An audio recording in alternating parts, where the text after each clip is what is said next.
भारत सरकार के एसएससी से सीएचएसएल की वैकेंसी आ चुकी है, यानी अगर आप इंटरमीडिएट पास हैं केवल, तो आप इस वैकेंसी को भर सकते हैं। बहुत ही अच्छा जॉब है। आइए देख लेते हैं इसके बारे में डिटेल से। ये है एसएससी की ऑफ़िशियल वेबसाइट और ये 23 जून को ही नोटिस प्रकाशित किया गया है। मैं थोड़ा-सा लेट से वीडियो बना रहा हूँ। ये आप नोटिस देख सकते हैं 23 जून 2025 से ही ऑनलाइन होना शुरू हुआ है। 18 जुलाई इसका आखिरी डेट है। 18 जुलाई तक आप अप्लाई ज़रूर कर दें। 19 जुलाई तक आप भुगतान कर सकते हैं। अप्लाई करने का आखिरी डेट 28 जुलाई ही है। इसके अलावे जो है वो करेक्शन विंडो 23 जुलाई से लेकर के 24 जुलाई 2025 को ओपन होगा। लेकिन आप करेक्शन तभी कर पाएँगे जब आप पेमेंट करेंगे, यानी ₹200 का भुगतान करना होगा, तब आप पहली बार करेक्शन कर पाएँगे। और टियर 1 का जो एग्ज़ाम होगा वो 8 सितंबर से लेकर के 18 सितंबर के बीच में होगा। टियर 2 का जो एग्ज़ाम होगा वो फरवरी-मार्च 2026 में होगा और ये दोनों ही एग्ज़ामिनेशन कंप्यूटर बेस्ड एग्ज़ामिनेशन होगा।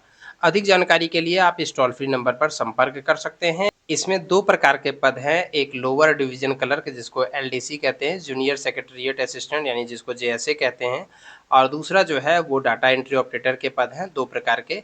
इसमें जो वैकेंसी है अभी 3131 है, यानी लगभग 3000 के आसपास में है, लेकिन ये टेंटेटिव है, बढ़ सकता है, घट भी सकता है, लेकिन ज़्यादा संभावना बढ़ने की ही होती है। अगर आप इसमें अप्लाई करना चाहते हैं तो आपकी उम्र 18 से लेकर के 27 साल के बीच में होना चाहिए, यानी आपका डेट ऑफ बर्थ 2/1/1999 से 1/1/2008 के बीच में होना चाहिए। आपके उम्र की गणना 1/1/2026 के आधार पर की जाएगी, मगर आपको जो है वो उम्र में छूट दी जा रही है। अगर आप SC/ST हैं तो 5 साल, ओबीसी हैं तो 3 साल, और बाकी जो कैटेगरी वाइज दी जाती है सभी वैकेंसी में, वो इसमें भी एप्लीकेबल है। पेज नंबर 4 पर आप इसको देख पाएँगे। हर प्रकार का लिंक जो है वो हमारे वीडियो के डिस्क्रिप्शन बॉक्स में आपको मिल जाएगा।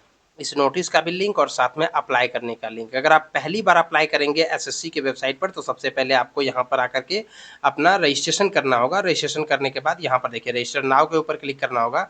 जब आपका रजिस्ट्रेशन नंबर आ जाएगा तो रजिस्ट्रेशन नंबर, पासवर्ड और कैप्चा डाल करके आप लॉगिन करेंगे और फिर अप्लाई कर लेंगे। अभी आप अगर पहली बार अप्लाई करेंगे तो रजिस्ट्रेशन करना होगा, और अगर आपने पहले कभी एसएससी की वेबसाइट पर अप्लाई किया हुआ है तो ऐसी स्थिति में जो है आपको दोबारा रजिस्ट्रेशन नहीं करना है। आपको पुराना वाला ही रजिस्ट्रेशन नंबर और पासवर्ड से लॉगिन करके आपको अप्लाई कर लेनी है। हर प्रकार का लिंक हमारे वीडियो के डिस्क्रिप्शन बॉक्स में उपलब्ध है, वहाँ से आप देख सकते हैं। ये देखिए एसेंशियल क्वालिफिकेशन की अगर हम बात करें तो देखिए यहाँ पर लिखा हुआ है for data entry operator DEO और डीईओ ग्रेड ए, यानी 2 प्रकार का जो डाटा एंट्री ऑपरेटर है, एक डीईओ और दूसरा डीईओ ग्रेड ए। इसमें जो है वो आपको कम से कम 12th पास होना चाहिए in science stream with mathematics as a subject from a recognised board और इक्विवेलेंट। मतलब 12th जो है वो अगर आपने साइंस से किया हुआ है और मैथ से, पीसीएम से, तभी आप इसमें भर सकते हैं। दूसरा जो है वो एलडीसी और जेएसए का जो पद है, इसमें जो है, और साथ में डीईओ ग्रेड ए के जो पद हैं जिसमें except DEO in department ministry mention at para 8.1, मतलब देखिए ये जो पद है ministry of consumer affairs, food public distribution, ministry of culture and staff selection commission, इसमें जो डाटा एंट्री ऑपरेटर के पद हैं उसके लिए 12th साइंस चाहिए, और इसके अतिरिक्त जो है उसके लिए सिर्फ और सिर्फ इंटरमीडिएट पास होना चाहिए, किसी भी सब्जेक्ट से चलेगा। और इसके बाद आप यहाँ पर देख सकते हैं आपकी उम्र की गणना 1/1/2026 के आधार पर की जाएगी। वहीं पर आपका जो क्वालिफ़िकेशन भी देखा जाएगा वो इसी डेट के आधार पर देखा जाएगा, यानी इस डेट तक आपका ये कंप्लीट होना चाहिए। आप ध्यानपूर्वक फॉर्म भरें। करेक्शन विंडो 23 जुलाई से 24 जुलाई को खुलेगा, लेकिन अगर आप इसमें करेक्शन करना चाहेंगे तो आपको पहले ₹200 का भुगतान करना होगा, तभी आप करेक्शन कर पाएँगे। दूसरी बार फिर से अगर आप सुधार करना चाहेंगे तो ₹500 का भुगतान करना होगा। इसलिए सोच समझ करके आराम से समय रहते फॉर्म भरिए। लास्ट डेट में अगर आप फॉर्म भरेंगे तो हड़बड़ी में आपसे गलती हो सकता है। एग्ज़ामिनेशन सेंटर कहाँ-कहाँ दिया हुआ है वो आप देख सकते हैं, रीजन वाइज़ यहाँ पर आपको मिल जाएगा, पेज नंबर 14-15 इन सबों पर, तो आप इसको देख सकते हैं।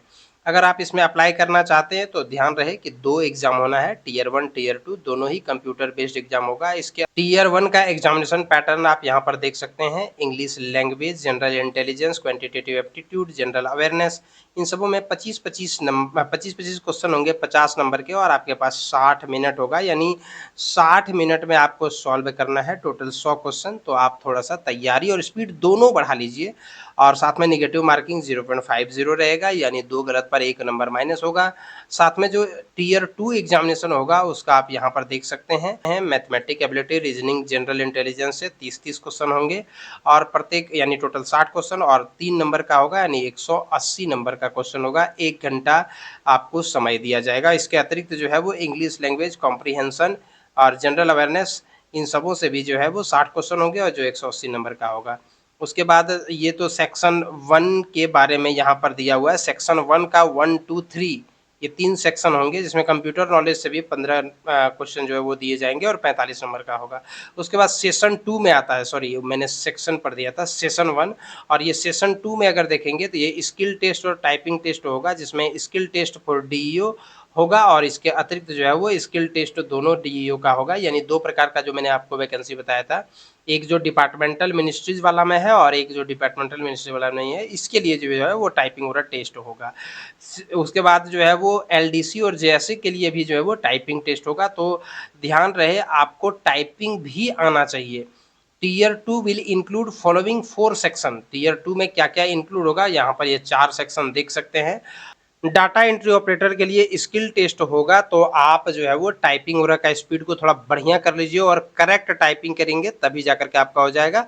आप जो है वो टाइपिंग स्पीड अपना 35 पर वर्ड प्रति मिनट जो है वहाँ पर चाहिए, तो आप कम से कम इससे अधिक के प्रयास करें। आप कम से कम ये प्रयास करें कि आप जो है वो 40 प्लस ही अपना टाइपिंग स्पीड रखें इंग्लिश मीडियम में। उसके अतिरिक्त हिंदी मीडियम तो 30 वर्ड पर मिनट मांगा जाता है, मगर मैं आपको सजेस्ट करूंगा कि 45 आप इंग्लिश में ट्राई कीजिए और हिंदी में आप 40 ट्राई कीजिए, तभी जाकर के आपके सिलेक्शन होने के चांसेस होंगे, अन्यथा सिलेक्शन होने के चांसेस काफ़ी कम हो जाएगा। टियर 1 का सिलेबस आप यहाँ पर देख सकते हैं, इंग्लिश लैंग्वेज और जनरल इंटेलिजेंस का। उसके बाद क्वांटिटेटिव एप्टीट्यूड का भी आप सिलेबस यहाँ पर देख सकते हैं, geometry, mensuration, trigonometry, statistical chart, general awareness का भी सिलेबस देख सकते हैं और टियर 2 का भी आप यहाँ पर सिलेबस देख सकते हैं। आपके स्क्रीन पर सारा का सारा चीज़ दिख रहा है। आप इस सिलेबस को देख लीजिए, तैयारी कर लीजिए, अपना टाइपिंग स्पीड बढ़ा लीजिए और साथ में चूंकि आपके पास 60 मिनट में 100 क्वेश्चन सॉल्व करने हैं, इसलिए अपना स्पीड भी थोड़ा बढ़ा लीजिए ताकि आपका जो है वो सही तरीके से हो सके। पेज नंबर 20, 21, 22 इन सबों पर जो है वो आपको सिलेबस मिल जाएगा, तो आप सिलेबस को बढ़िया तरीके से पढ़ लीजिए और उसके बाद जो है वो आप इसमें अप्लाई कर दीजिए। अगर आप इस फॉर्म को भरना चाहते हैं तो 100 रुपये आपको भुगतान करना होगा, लेकिन अगर आप महिला कैंडिडेट हैं किसी भी कैटेगरी का, इसके अतिरिक्त SC, ST, ESM अगर ये सब कैंडिडेट हैं और साथ में PWD कैंडिडेट हैं, तो आपको किसी प्रकार से कोई भुगतान करने की आवश्यकता नहीं है। अगर आप इस वैकेंसी को कोई रिजर्व कैटेगरी से भर रहे हैं तो आपके पास सर्टिफिकेट होना चाहिए। तो आप ध्यान रखें कि आप जो है वो इस वैकेंसी को समय रहते भर दें। मैंने आपको सबसे शुरू में ही दिखा दिया हुआ था कि इसका जो समय है वो 18 जुलाई 2025 तक है, तो आप अभी ही भर लीजिए आराम से, इत्मीनान से, बिना गलती किए हुए। धन्यवाद।